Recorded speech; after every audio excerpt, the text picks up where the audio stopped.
Shalom, selamat pagi Bapak Ibu Saudara yang dikasihi Tuhan. Mari kita siapkan hati kita. Kita naikkan ucapan syukur kita buat Tuhan Allah kita.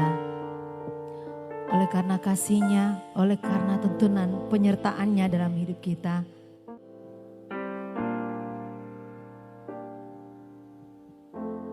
Banyak yang Kau perbuat di dalam hidupku,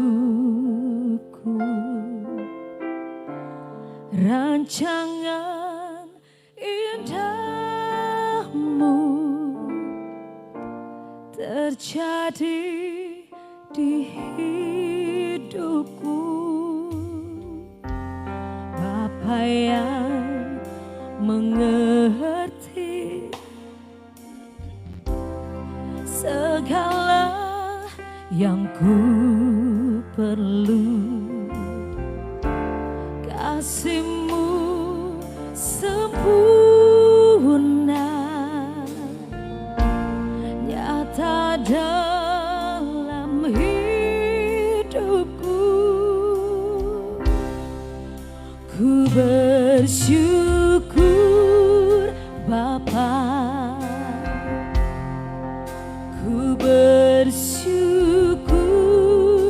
Tuhan buat kasih setia-Mu di dalam hidupku.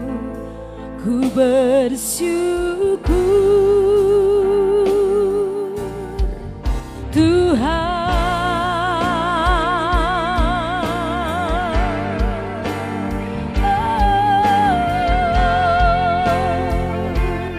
Katakan, tak ada lembah kelam yang tak ku lewati. Oh, tak ada lembah kelam yang tak ku lewati tanpa hadir-Mu.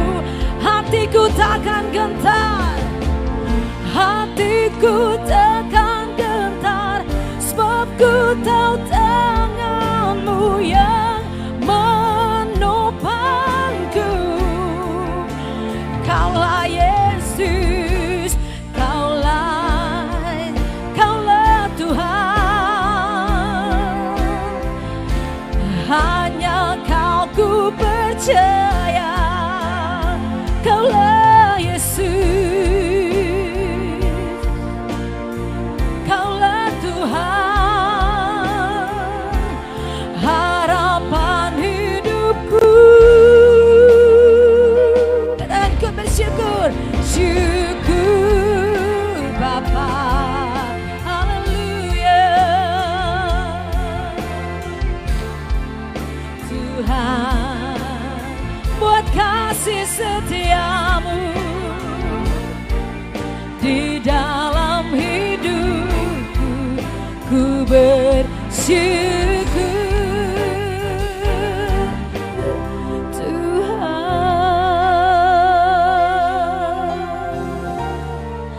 Naikkan ucapan syukur-Mu buat Tuhan Allah kita. Kami bersyukur Tuhan, sebab Engkau Allah yang baik, ajaib besar perbuatan-Mu. Oh, terima kasih Tuhan.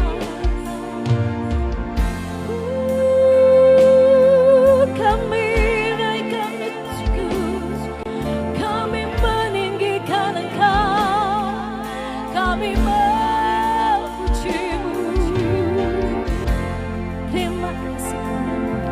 Bapa di surga, kami bersyukur Tuhan, oleh karena kasih-Mu Tuhan, oleh karena kemurahan-Mu dalam hidup kami, penyertaan-Mu yang senantiasa Kau nyatakan Tuhan, dan sungguh-sungguh sangat kami rasakan dalam hidup kami Tuhan. Terima kasih Tuhan, kami siap Tuhan untuk masuk dalam hadirat-Mu Tuhan. Haleluya. Haleluya, terima kasih. Thank you Lord Jesus.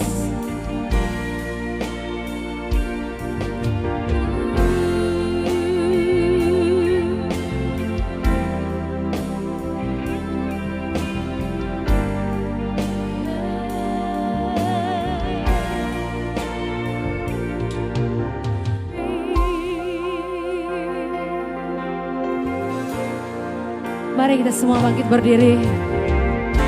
This is my desire to honor you, Lord, with all my heart. I worship you. All I have with me, all I have within me, I give you praise. Yes, we give you praise, Lord. All I adore is in you. Let's say it together. Lord, I give you my heart. Lord, I give you my heart. I give you my soul. I live for you alone. Every breath that I take, every moment I'm away, Lord, have you way in me. Lord, I give you my heart. I give you my soul. I live for you alone. Every breath that I take, every moment I'm away, I'll have you way in me.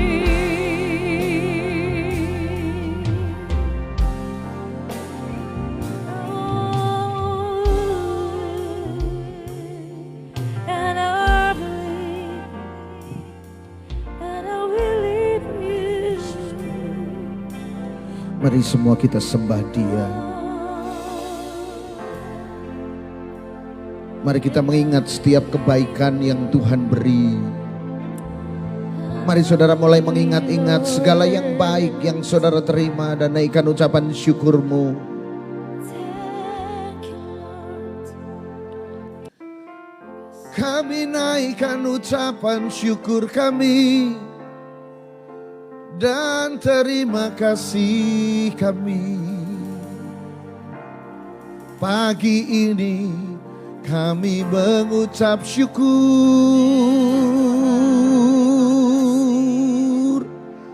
karena Engkau ada dalam hidup kami. Kami naikkan syukur,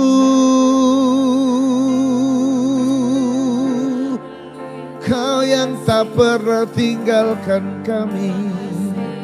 Kami naikkan syukur. Oh, haleluya. This is the day that the Lord has made. We thank you, God. We thank you, Lord. We thank you, God. Inilah hari yang Kau berikan buat kami. Inilah hari yang Kau tetapkan buat kami. Yang terbaik, yang terbaik bagi kami, Tuhan. Terima kasih. Haleluya.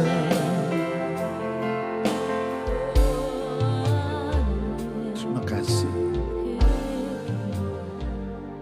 Inilah iman percaya kami kepadamu. Apapun yang sedang kami alami, bahkan segala sesuatu yang tidak sesuai dengan keinginan kami mau katakan ini yang terbaik buat kami. Inilah wujud iman percaya kami kepadamu. Kami tidak hanya sekedar percaya bahwa Engkau adalah Tuhan, tapi kami juga mempercayai jalan-jalan-Mu atas kehidupan kami. Kalau ada kami yang tidak setuju, itu pasti kami yang salah.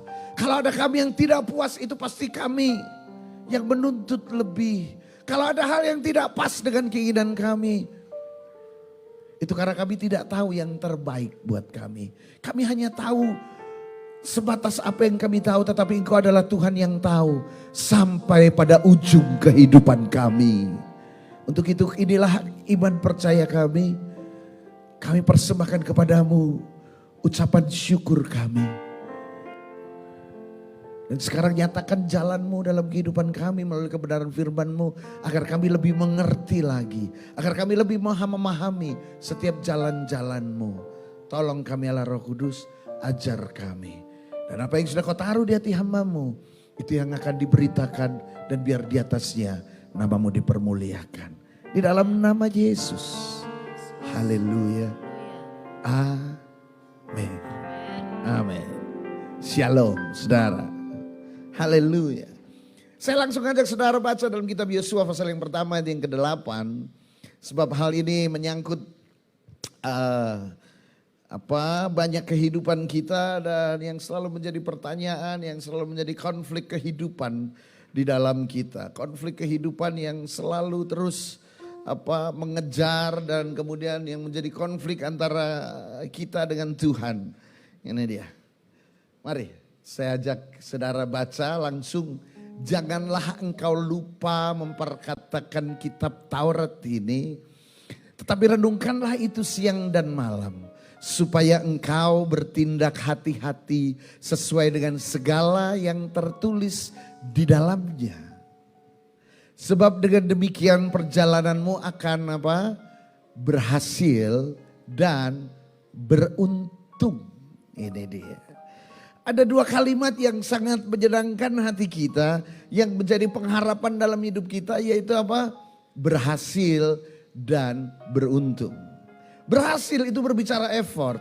Berhasil itu berbicara tentang usaha kita. Berhasil itu bicara tentang bagaimana kita memaksimalkan hidup kita, usaha kita, pekerjaan kita, semua yang kita usahakan, effort, usaha kita, itu hubungannya dengan berhasil.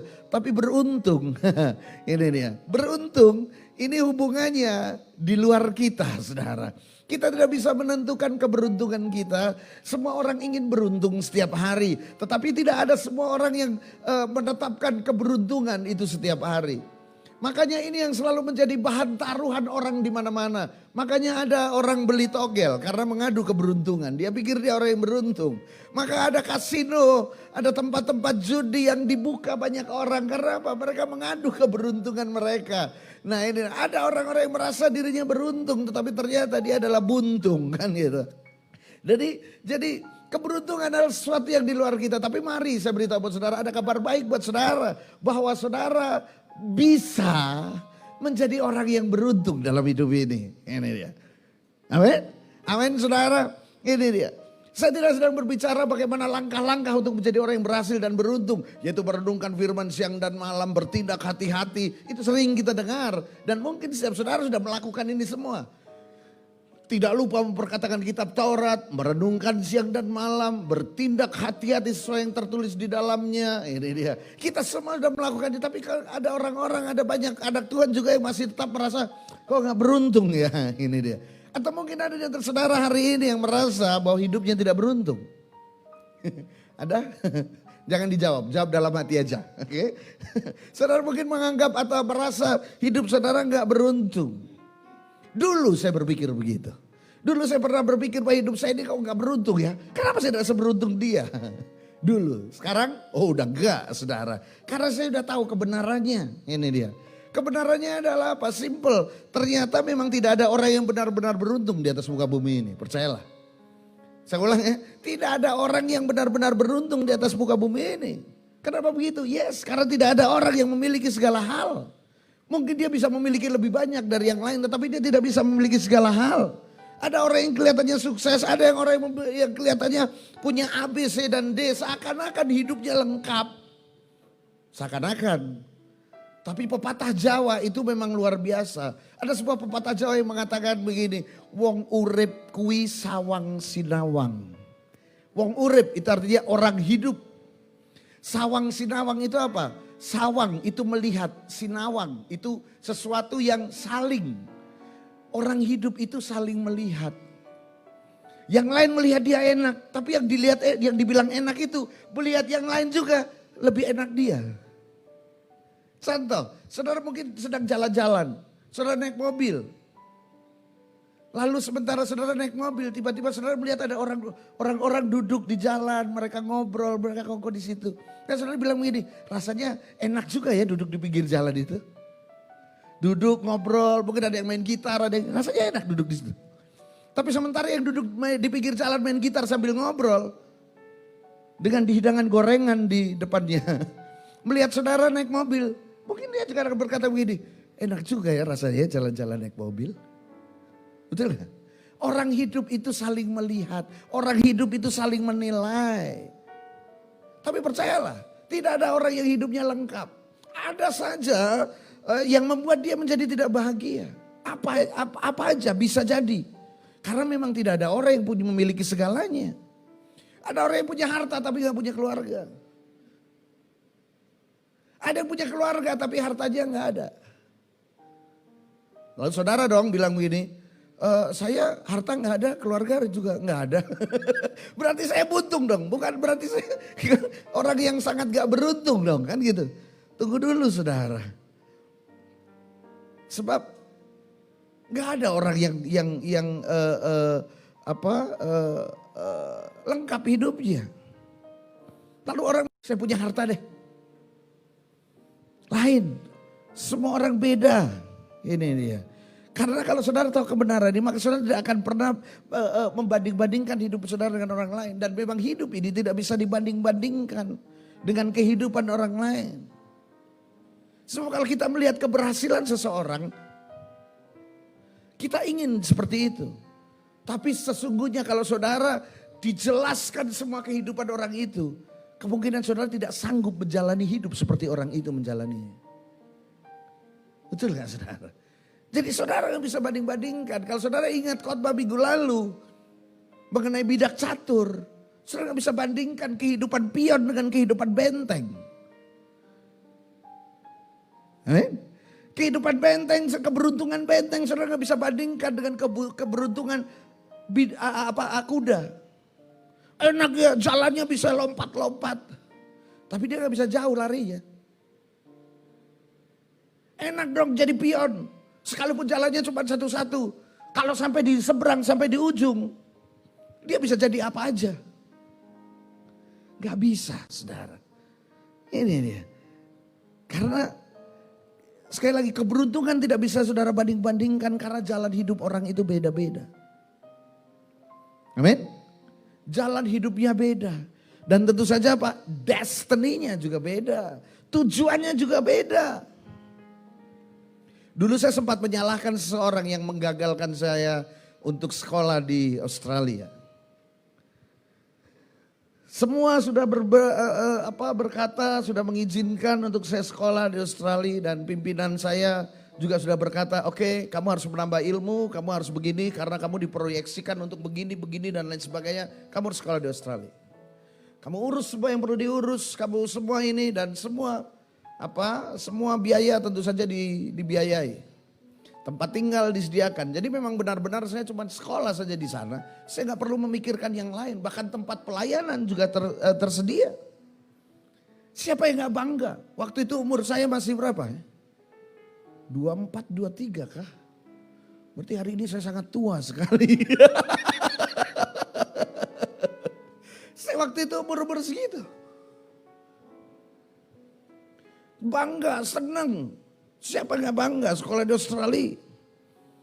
Lalu tiba-tiba gara-gara satu orang yang mengaku kenal dengan saya. Dan kebetulan orang ini orang yang lumayan dipercaya pemimpin saya pada waktu itu. Orang ini berkata, Bayu memang bagus, tetapi untuk mengajar Bayu bukan orangnya. Saya kenal dia. Karena memang waktu itu saya tinggal dengan dia. Dan hanya gara-gara perkataan satu orang ini, saudara. Saudara sudah bisa tebak dong apa yang terjadi. Saya gak jadi pergi. Saya gak jadi sekolah. Lalu saya merasa gak beruntung hidup ini. Akhirnya saya juga membanding-bandingkan dengan orang-orang. Karena waktu itu usia-usia segitu, usia-usia sekolah dan usia yang masih sangat energik. Saya membandingkan anak-anak orang kaya yang bisa memilih, bisa sekolah di mana aja, bahkan tinggal milih. Sekolah di mana saja. Saya merasa orang yang kurang beruntung. Dan waktu itu saya sudah melayani Tuhan. Saya sudah lulus sekolah seminari Alkitab. Dan saya sudah melayani Tuhan. Saya sudah mengenal kebenaran tentang ini. Engkau akan berhasil dan engkau akan beruntung.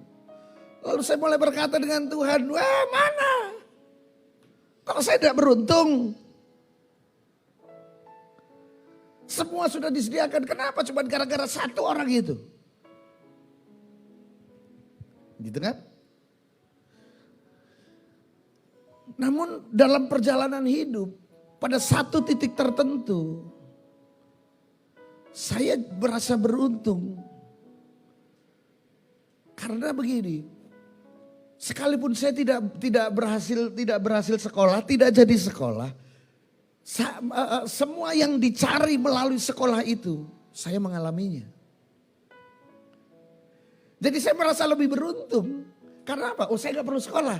Karena semua yang dicari di sekolah itu, hari itu saya mengalami semuanya. Tanpa saya harus sekolah. Saya bisa ngajar, saya melayani di banyak tempat, and so on, kan begitu. Dan lain sebagainya. Kenapa begitu? Di satu titik saya merasa gak beruntung, tapi di satu titik, dalam sebuah peristiwa yang sama, saya mengalami sebuah keberuntungan. Itulah hidup. Kenapa begitu? Karena semestinya saudara dan Sandy tidak mengerti jalan hidup kita. Betul? Kita tidak mengerti jalan hidup kita itu harus seperti apa. Dan kalaupun waktu itu saya sekolah, mungkin jalan hidup saya juga berbeda. Jalan hidupnya juga berbeda. Lalu di satu titik lagi saya hidup berubah. Karena sebuah jalan hidup lagi yang berbeda. Pertanyaannya, sepertinya saya ini orang yang beruntung atau enggak? Lalu coba bandingkan dengan hidup saudara, pasti saudara juga pernah mengalami hal-hal yang serupa kan? Lalu pertanyaannya, coba tanya pada diri saudara sendiri, kira-kira saudara ini termasuk orang yang beruntung apa enggak? Saya jawab ya, belum kelihatan. Karena belum selesai. Amin. Belum selesai saudara. Sebab dengar baik-baik saudara, beruntung itu baru saudara rasakan nanti, bukan sekarang. Kata beruntung itu adalah setelah saudara melewati banyak hal dan sampai di titik yang terakhir saudara berkata, itu. Jadi hari ini saudara belum bisa berkata bahwa saudara ini orang yang beruntung atau tidak. Karena masih proses. Beruntung itu adalah hasil dari proses. Bukan proses effort saudara, tapi proses kehidupan saudara. Amin. Amin saudara. Ini dia. Sebab begini saudara, kenapa saya sampaikan ini? Sebab saya pelajari dari kehidupan ini, saya pelajari dari kehidupan orang, saya pelajari. Ternyata begini saudara, merasa tidak beruntung itu adalah jerat iblis dalam hidup saudara. Dan itu yang selalu disodorkan oleh iblis dalam kehidupan kita. Kita menjadi orang yang tidak beruntung, kita merasa tidak beruntung, kita merasa gagal, kita merasa aduh dia lebih enak. Kita merasa oh dia lebih beruntung, oh dia lebih bagus, oh dia beruntung karena punya teman banyak, oh dia lebih beruntung karena orang tuanya kaya, oh dia lebih beruntung karena dia ada yang modalin, oh dia lebih beruntung karena dia ada orang yang backup dalam hidup mereka. Lalu kita menjadi orang yang merasa tidak beruntung. Dan tahukah saudara, perasaan itu adalah jerat iblis dalam hidup kita. Dan itu sangat berbahaya. Mungkin saudara berkata, kok bisa sejauh itu? Yes, mari saya jelaskan buat saudara. Di mana jerat iblisnya? Di sini saudara. Jadi merasa tidak beruntung itu terjadi awalnya dari mana? Perasaan tidak beruntung itu awalnya berasal dari apa? Patokan bahwa dalam diri saudara ada sebuah patokan bahwa karena keinginan yang tidak tercapai, maka saudara merasa tidak beruntung. Awalnya dari itu. Adanya sebuah patokan bahwa ada keinginan yang tidak tercapai. Sehingga saudara menganggap bahwa kondisi ini adalah kondisi ketidakberuntungan dalam hidup saudara. Ini dia. Dan mari saya beritahu buat saudara. Bahwa seringkali begini. Apa yang saudara anggap buruk hari ini. Menjadi hal yang amat baik di kemudian hari. Dengar baik-baik saudara. Seringkali apa yang kita anggap buruk hari ini. Justru itu yang terbaik. Yang amat baik di kemudian hari. Tapi bisa kebalikannya. Bahwa apa yang saudara anggap baik hari ini. Itu menjadi hal yang buruk di masa yang akan datang, saudara. Ini berbahaya sekali. Ini dia. Makanya iblis selalu yang disodorkan bahwa oh kamu ini orangnya sial, kamu orang yang tidak beruntung. Itu jerat iblis. Saya berkata begini tidak sedang tidak sedang menghentikan perjuangan saudara. Enggak. Saudara pikir saya berkata begini, saya sampaikan ini agar saudara berhenti berjuang. Enggak, justru saudara harus terus berjuang. Keep on fighting. Terus berjuang sebaik yang bisa saudara kerjakan. Saudara bisa langsung, oh ya karena ya sudahlah kalau begitu kita pasrah saja terima nasib. Nah, saudara harus terus berjuang. Berjuang, berdoa, berusaha semaksimal mungkin. Bahkan kalaupun sampai berdarah-darah it's okay. Sampai perjuangan yang paling maksimal. Tetapi ketika saudara tidak mendapatkan apa yang saudara perjuangkan, ini dia. Sampai pada titik ini, saudara harus kembali lagi pada kesadaran bahwa sangat mungkin bahwa kenapa saudara tidak mendapatkannya. Karena sangat mungkin bahwa itu memang bukan buat saudara. Ini dia.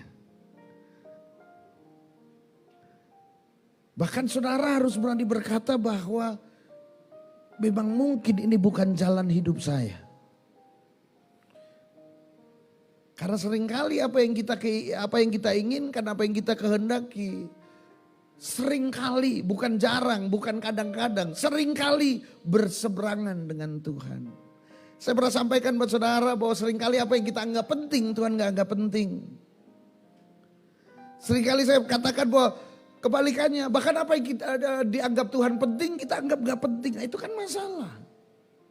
Jadi ada kalanya saudara harus kembali lagi kepada firman Tuhan apa? Menaklukkan pikiran kita kepada Kristus.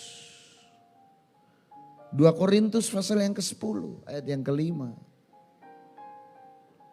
2 Korintus pasal yang ke-10 ayat yang ke-5.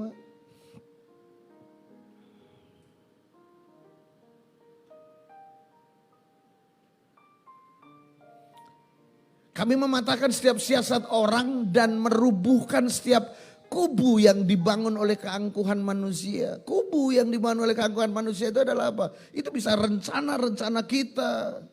Keangkuhan manusia, kenapa disebut keangkuhan manusia? Kenapa disebut kesombongan? Karena apa? Kita berusaha mengatur hidup kita. Ini dia. Untuk menentang pengenalan akan Allah, kami menawan segala pikiran dan menaklukkannya kepada Kristus. Dalam terjemahan sehari-hari bahasa Indonesia sehari-hari bagus, saya bacakan buat saudara. Dan mendobrak benteng-benteng kesombongan yang dibangun untuk menentang pengetahuan tentang Allah. Untuk meruntuhkan pemikiran-pemikiran. Dan menawan pikiran.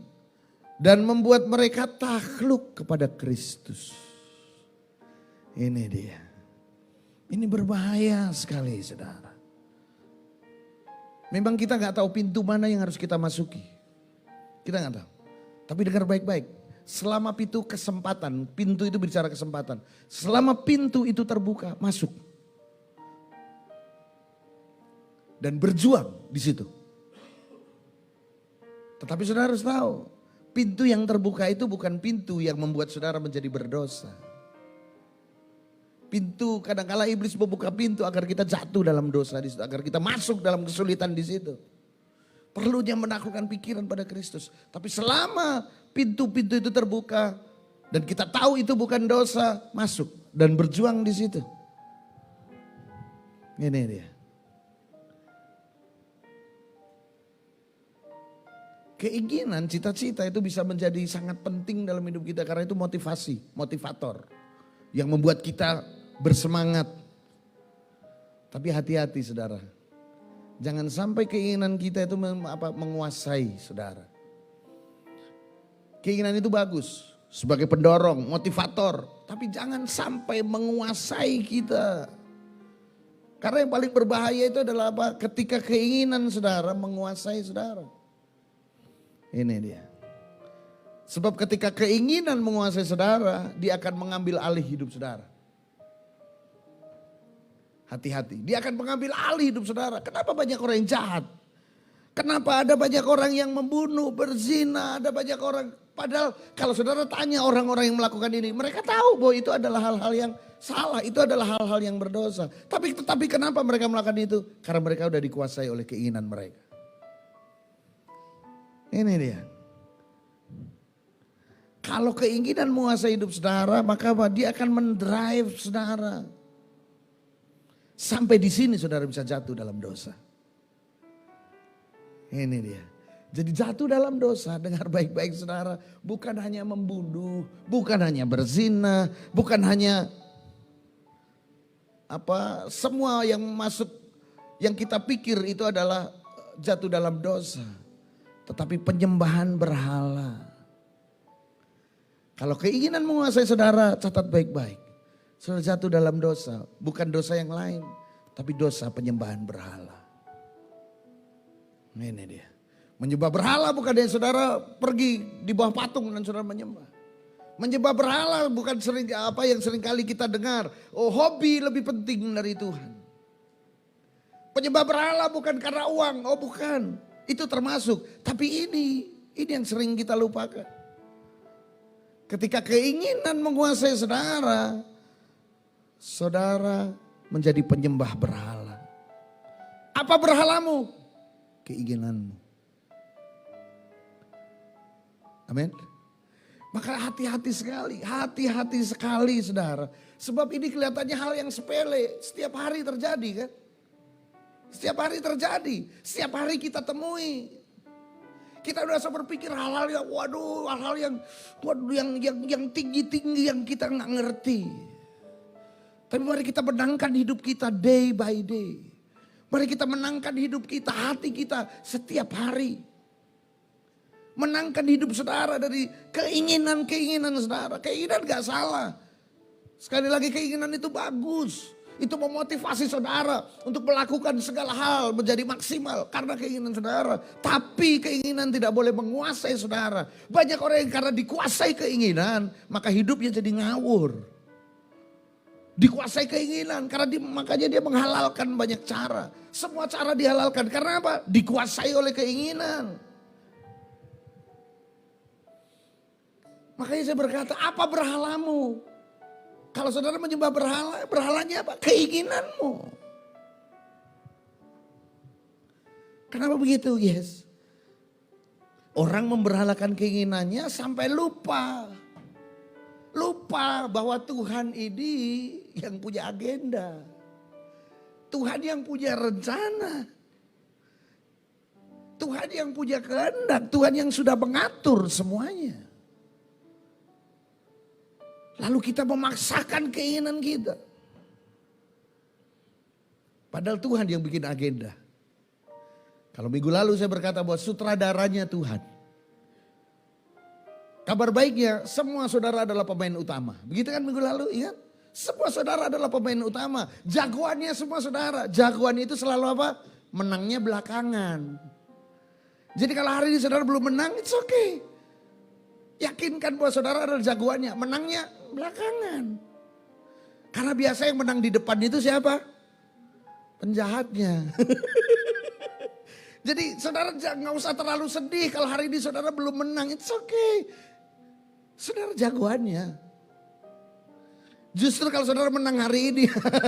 Pertanyaannya, penjahatkah saya? Iya kan saudara? Sebab kalau saudara begini, kalau keinginan itu menguasai hidup saudara, mengalahkan atau melupakan buat Tuhan sang sutradara, Tuhan yang punya agenda, Tuhan yang punya rencana. Ini bahaya, sebab begini, ketika ini terjadi itu apa? Ketika keinginanmu tidak terjadi itu sangat mudah orang menjadi apa? Kecewa. Ketika keinginan yang menguasai ini tidak terjadi, maka dia mulai kecewa. Dan dengar baik-baik, orang yang mulai kecewa biasanya apa? Dia mulai berhitung, percayalah. Dia tidak langsung marah sama Tuhan, tapi mulai duduk di kaki Tuhan dengan jengkel, lalu dia mulai berhitung dengan Tuhan. Tuhan, bukankah saya sudah melakukan A, B, C, dan D? Saya sudah melayani. Tuhan lihat hatiku. Kalau aku melayani itu seperti itu, Tuhan pada lihat hatiku. Udah mulai sampai di situ mulai gemesnya keluar. Apa Tuhan tidak memperhitungkan bahwa ini udah mulai berhitung.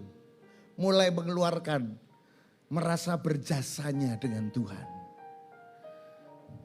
Berhitung, keluarkan jasanya. Ini Tuhan. Gitu kan?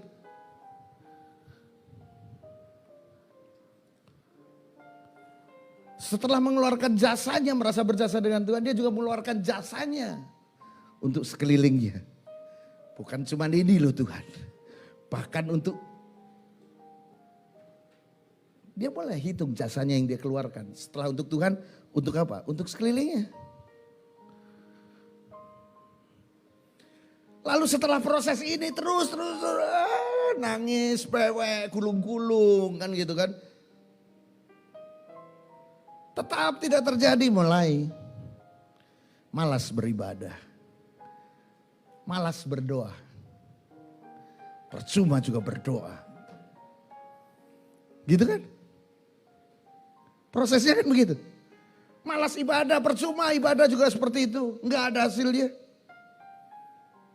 Malas berdoa, saya sudah berdoa. Kurang apa saya berdoa? Kurang apa saya lakukan sesuatu untuk Tuhan? Mulai malas beribadah. Mulai malas berdoa. Toh aku berdoa juga Tuhan gak dengar.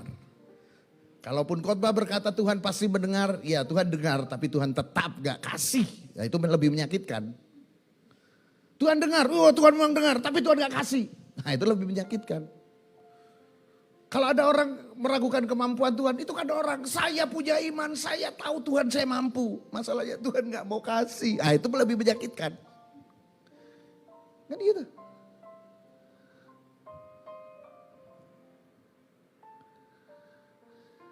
Ini. Kalau sampai di sini, bukankah keinginan saudara sudah menjadi berhala buat saudara? Hello. Amin. Sekarang pun masih terjadi konflik dalam hati saudara. Dengar khotbah sambil berperang dalam batin. Berperang dengan apa? Keinginan saudara. Masih di-adjust, masih dinaik turunkan dengan firman Tuhan. Tapi saudara harus mengakui bahwa keinginanmu menguasaimu. Dan keinginan yang menguasai saudara itu jadi berhala. Kenapa jadi berhala? Yes, sebab keinginan saudara melebihi dari keinginan Tuhan dalam hidup saudara.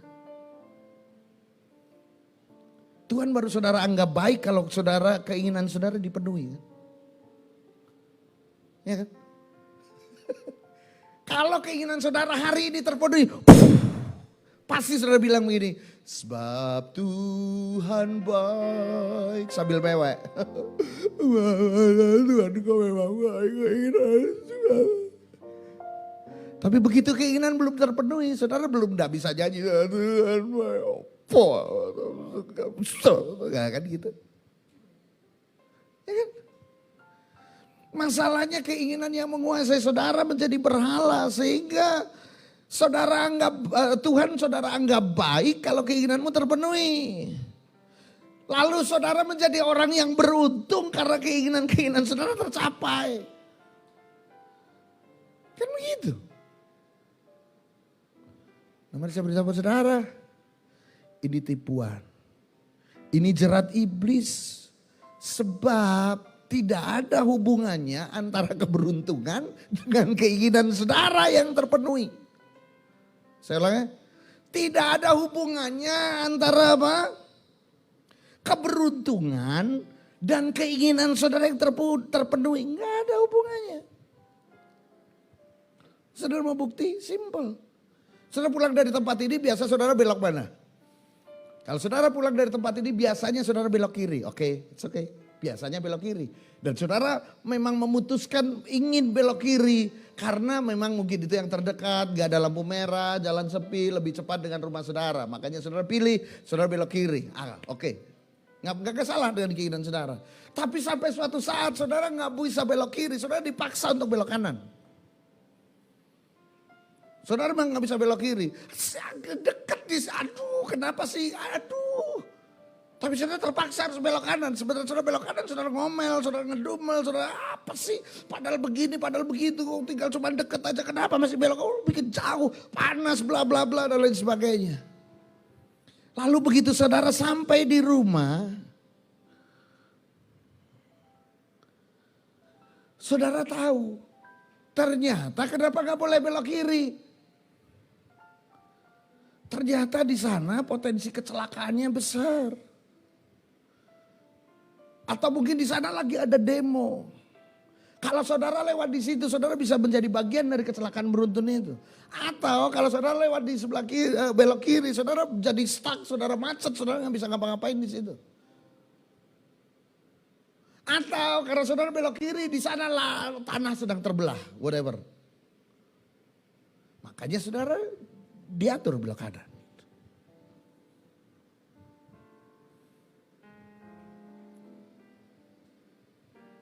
Apa yang saudara anggap tidak beruntung ternyata membuat saudara beruntung. Nangkap saudara. Bukankah cara Tuhan bekerja seperti itu? Bahkan seringkali sampai di rumah saudara gak ngerti kenapa mesti belok kanan. Di sana lancar-lancar aja, saudara gak ngerti. Dan itu yang seringkali terjadi, kita gak ngerti kenapa kita mesti belok kanan. Kenapa saya gak boleh belok kiri? Karena yang tahu, saudara akan tahu kenapa saudara gak belok kiri adalah ketika saudara menjalaninya. Kalau saudara gak menjalani, saudara gak akan tahu kenapa saudara gak boleh belok kiri. Tapi begitu saudara menjalaninya, saudara baru tahu. Tapi setelah tahu, saudara sadarnya mungkin saudara ada di rumah sakit atau saudara ada di dalam kuburan. Atau saudara sedang mengalami kesulitan besar. Makanya agar saudara tidak melewati itu, saudara dilewatkan sebelah kanan. Nah masalahnya kita kan gak tahu apa yang akan terjadi. Lalu ketika kita sampai di rumah, sampai sekarang kita tetap gak tahu. Lalu kita berkata Tuhan itu gak baik. Atau mungkin kita gak berani berkata seperti itu, tapi minimal hati kita ngomel. Karena kita hanya berkata Tuhan itu baik ketika Tuhan memberikan apa yang sesuai dengan keinginan kita. Ketika gak sesuai dengan keinginan kita, mungkin mulut kita diam, tapi hati kita. Sampai suatu saat ketika Tuhan memberikan sesuatu yang lebih baik dari keinginan kita, baru kita bilang apa? Tuhan itu baik. Dulu saya minta 1, sekarang saya dikasih 5. Saya baru tahu kenapa Tuhan gak kasih saya yang 1 itu. Karena ternyata Tuhan kasih saya 5. Baru mulut kita ucap syukur. Tetapi masalahnya adalah ketika yang 1 itu pun sangat tidak baik. Memang tidak bisa. Kalau 1 aja gak baik, kenapa Tuhan mesti kasih 5 buat saudara? Jadi yang 1 itu mesti bukan cuma dipending. 1 itu harus dihapus dalam kehidupan saudara. Dan ketika itu terjadi, saudara masih protes dengan Tuhan. Tapi mari saya beritahu buat saudara. Seharusnya saudara lebih bersyukur ketika yang 1 ini gak dikasih Tuhan. Sebab sekalipun cuma 1, ini sangat berbahaya dalam kehidupan saudara. Makanya dihapus. Kalau satu kurang Tuhan pasti kasih 5. Tapi kalau satu keinginan aja ini gak dikasih Tuhan, berarti ini sangat berbahaya dan sangat tidak berguna dalam hidup saudara. Bahkan yang satu ini harus dihapus karena bisa-bisa ini membuat saudara kehilangan hak warga kerajaan sorga. Bisa-bisa membuat saudara tidak masuk kerajaan Allah. Bisa-bisa membuat saudara tidak menjadi masuk sorga. Mendapatkan keselamatan cuman gara-gara satu ini. Makanya Tuhan tegas karena Tuhan mengasihi saudara, yang satu ini dibuang dari hidup saudara. Amin. Tangkap saudara. Makanya saya katakan tadi di depan, kata beruntung itu akan muncul setelah semuanya terjadi. Ya kan? Beruntung gak di depan dong. Karena beruntung ini lawannya penyesalan. Kan gak ada penyesalan di depan. Beruntung juga gak di depan.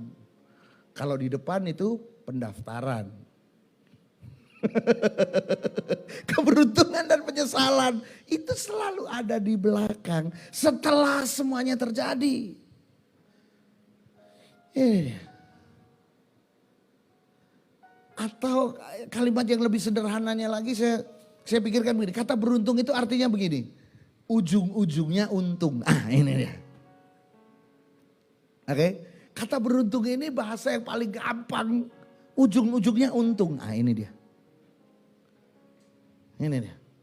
Kalau penyesalan apapun yang kamu alami sekarang ujung-ujungnya nyesel deh. Kan begitu. Jadi kata beruntung itu artinya apa? Ujung-ujungnya. Jadi hari ini sekalipun dengan cara yang gak enak. Tapi kalau saudara mengerti Tuhan sedang memberikan yang terbaik buat saudara. Saudara akan beruntung di ujung sana. Sebab bukan beruntung namanya kalau jalannya asik. Oh jalannya lancar, jalannya asik, enak, mulus. Itu bukan beruntung. Karena beruntung itu nanti. Ini dia.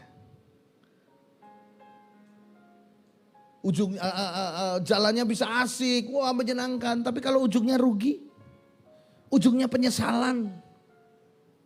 Itu bukan beruntung. Karena beruntung sekali lagi, itu nilainya nanti. Di akhir. Bukan di proses saudara. Jadi hari ini. Kalau ada di antara saudara yang merasa hidupmu tidak seberuntung orang lain. Saudara merasa hidupmu gak bahagia. Ada gak saudara yang merasa, aku selama hidup kok rasanya gak pernah bahagia. Ada gak? Jawab dalam hati aja. Nanti malu saudara. Masa sepanjang hidup saudara dari lahir sampai sekarang saudara gak bahagia? Coba jujur. Pasti saudara pernah merasakan yang namanya bahagia. Gak mungkin orang dari lahir sampai sekarang tahu umur saudara berapa. Hidupmu penuh dengan air mata. Gak mungkin. Saudara pasti pernah merasakan sepenggal kisah bahagia. Pasti secuil kebahagiaan. Waduh. Ya kan? Sekarang kan lagi muncul banyak istilah sepenggal kisah. Oh. A tale of story. Yes, kan gitu. Ini dia. Jadi coba saudara mulai berhitung. Makanya benar. Ajar kami Tuhan menghitung hari-hari. Agar kita ini beroleh hati yang bijaksana. Jangan hanya karena ada sesuatu yang tidak kita terima hari ini lalu kita berkata Tuhan gak baik. Atau minimal kita bungkam dan kita protes terus dengan Tuhan. Protes terus dengan Tuhan. Ini dia. Dan terakhir saudara. Kalau ada di antara saudara yang sedang sedih. Kalau ada di antara saudara sedang, aduh hidup kok kayak gini sih. Ada kabar baik buat saudara. Sukacita, kebahagiaan pasti akan datang dalam hidup saudara. Pasti. Pasti. Sebab dalam dunia ini kan gak ada yang kekal. Betul gak? Gak ada yang kekal. Gak ada orang yang hidupnya menderita terus sampai mati, gak ada. Gak ada orang yang hidupnya bahagia terus. Makanya cita-cita anak-anak muda zaman saya dulu.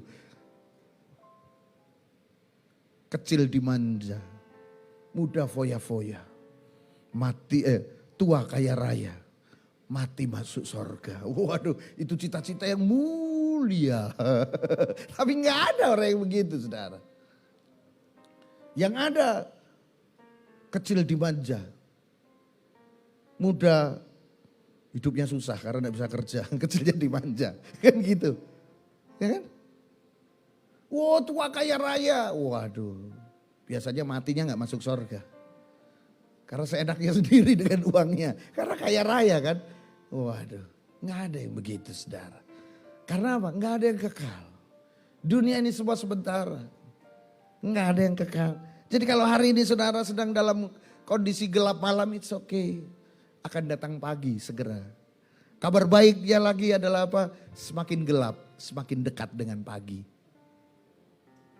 Percayalah. Amin. Saya ulang, semakin gelap itu semakin dekat dengan pagi.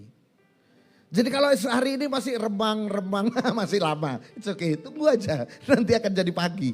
Tapi kalau semakin gelap, pekat, sudah semakin ngambil, ini gimana? Yang sudah tumbuhkan cuma satu, pengharapan saudara. Karena sebentar lagi akan pagi. Amin, saudara. Makanya pengkhotbah berkata, segala sesuatu ada waktunya. Amin. Jangan berhenti berusaha. Tetap do the best. Lakukan yang terbaik dalam hidup saudara. Masuki setiap kesempatan yang ada. Tetapi taklukkan pikiran saudara pada Kristus. Taruh keinginanmu pada Kristus. Sehingga ketika keinginanmu tidak terjadi, yang keluar tetap ucapan syukur yang benar-benar menyadari bahwa Tuhan sedang menghindarkan hal yang buruk terjadi dalam hidup saudara. Amin. Sehingga saudara tidak menjadi umat Tuhan yang memaksa Tuhan. Baca Alkitab baik-baik. Ayat yang terakhir. Ayat yang terakhir. Mazmur pasal yang ke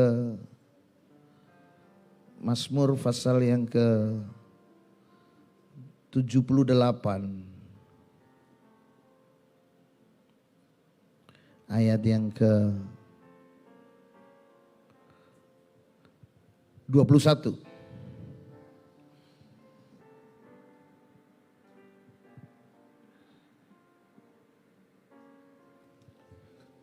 Saya bacakan buat saudara. Sebab itu ketika mendengar hal itu.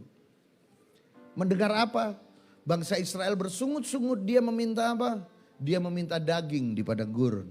Bangsa Israel berkata gini, memang Tuhan bisa memancarkan air keluar dari batu karang.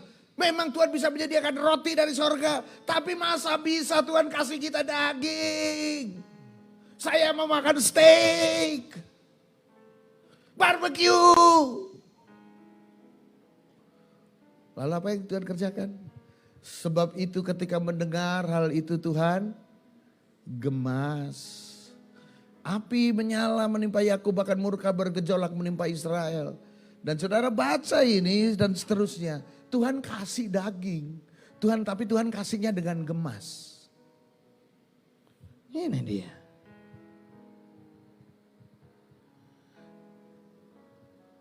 Coba Mazmur lagi.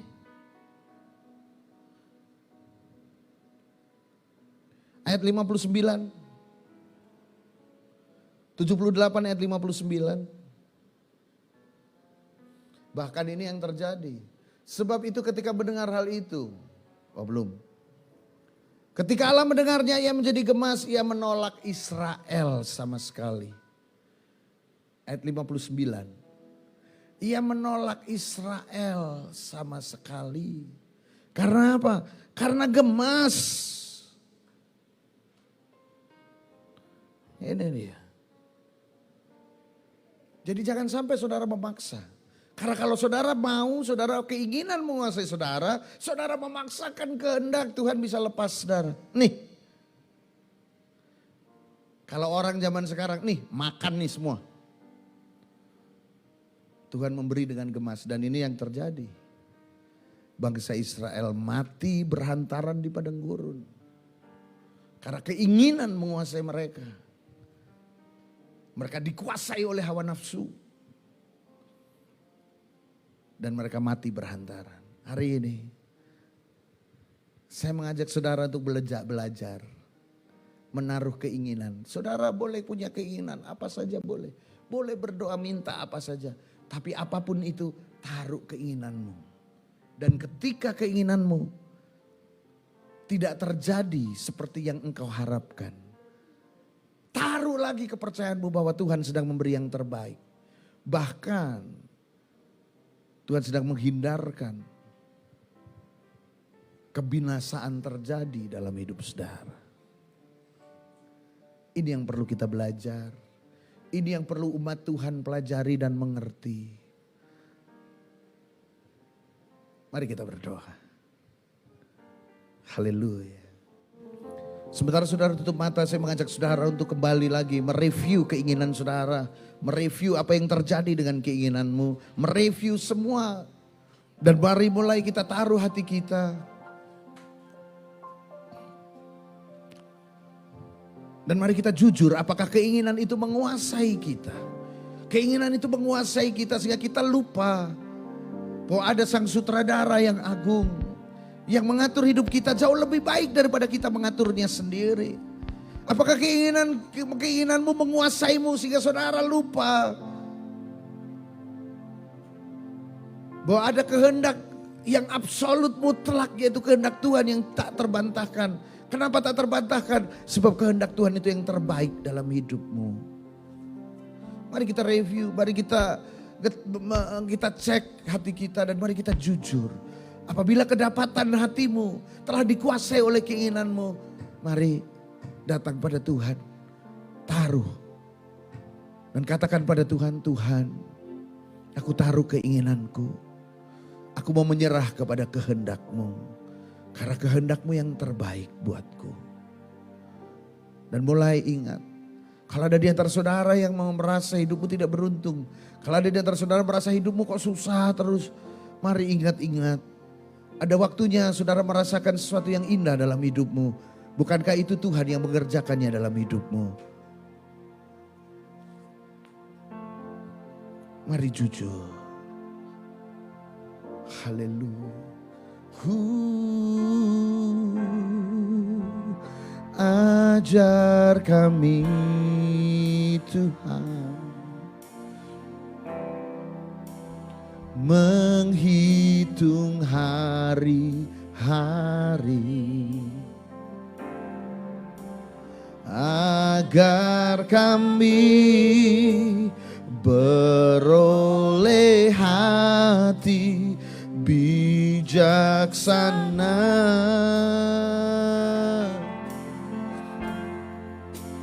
Ajar kami Bapa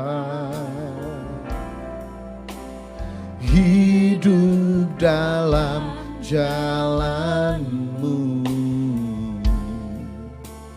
agar semua rencana-Mu digenapi. Biar musik saja mengalun lembut pujian ini. Tahukah saudara, Tuhan memiliki rencana dalam hidupmu. Dan Tuhan mau rencananya yang sudah ditetapkan dalam hidupmu tergenapi dalam hidupmu. Sebab rencananya untuk engkau itu adalah yang terbaik bagi kehidupanmu, baik masa depanmu, bahkan juga anak keturunanmu. Itu yang terbaik buat saudara. Kalau hari ini ada keinginan-keinginan yang tidak tercapai, mari taruh keinginanmu di kaki Tuhan. Ada kalanya Tuhan sedang menghindarkan saudara dari sebuah kecelakaan yang besar. Bahkan Tuhan sedang menghindarkan engkau dari sebuah kebinasaan. Karena kalau Tuhan izinkan, Tuhan tetap membiarkan saudara masuk di situ, maka engkau akan binasa, saudara. Sama seperti bangsa Israel, Tuhan memberikannya dengan gemas, maka binasalah bangsa itu, berhantaran di padang belantara. Awalnya mereka makan burung puyuh, tapi karena mereka mati, berhantaran di padang belantara, berhantaran di padang gurun, maka mayat mereka menjadi makanan burung. Hari ini mari belajar menaruh keinginan kita. Jangan sampai keinginan itu menguasai kita, karena itu akan menjadi berhala. Ketika keinginan itu menguasaimu, maka engkau akan menuduh Tuhan yang Tuhan tidak baik.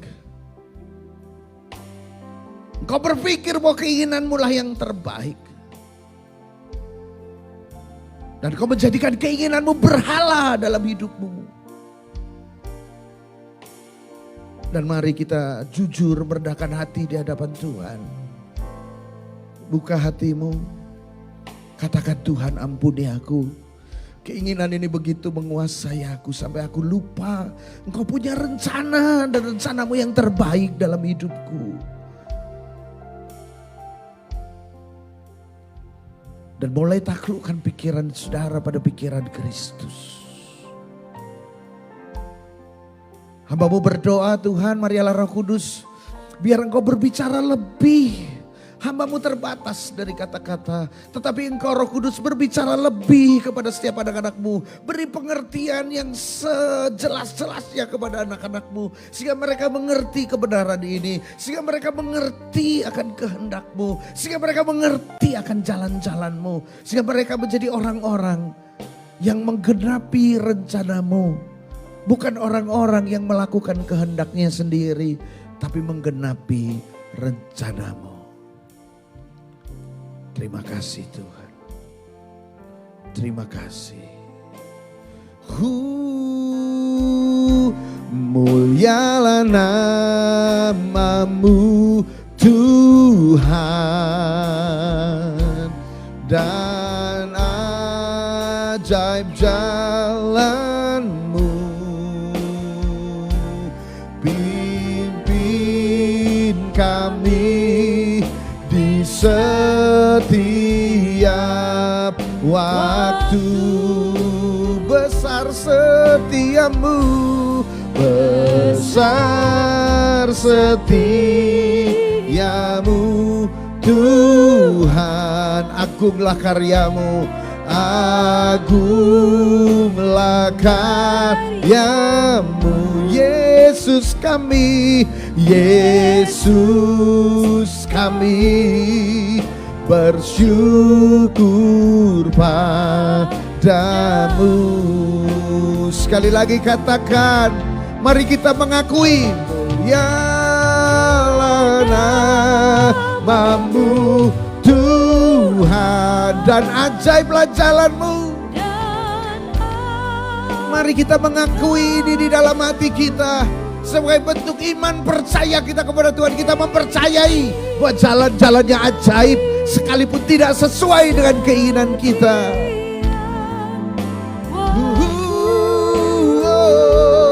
Besar setiamu, setiamu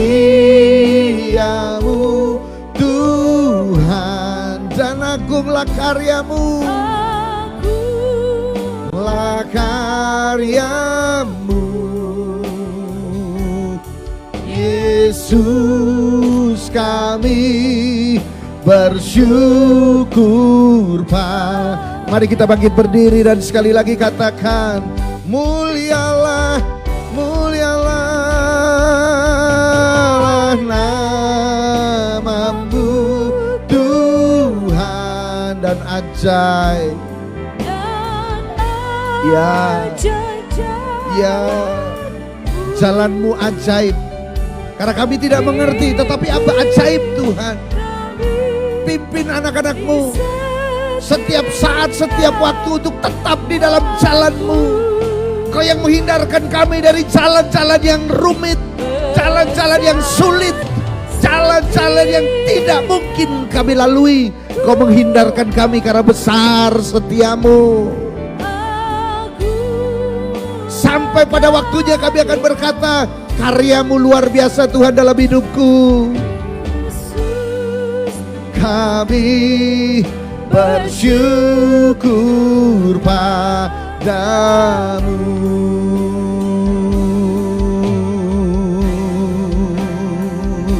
Yesus, kami bersyukur padamu.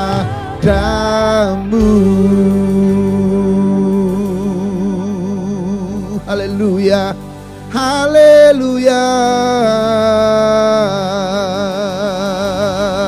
Shekira bara lama ya lama. Haleluya.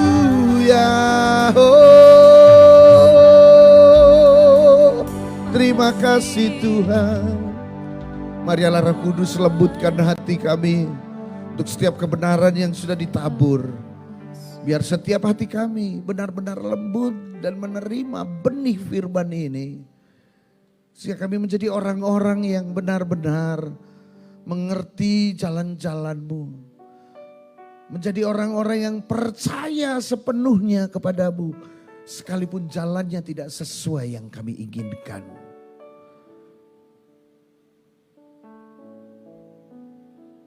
Meteraikan firman ini.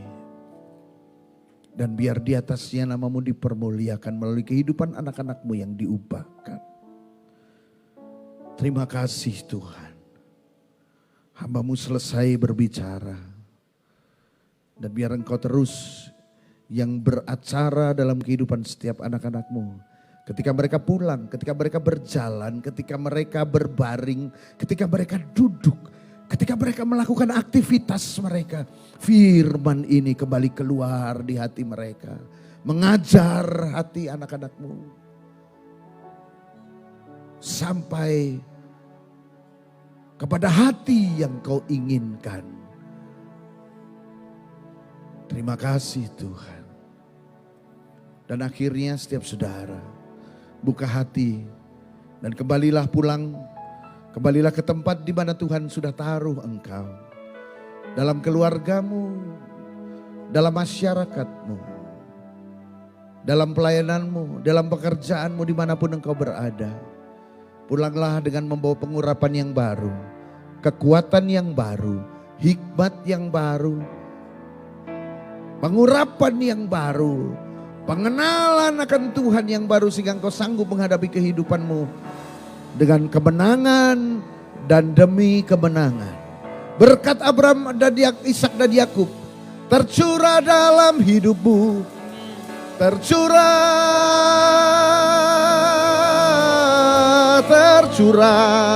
dan tercurah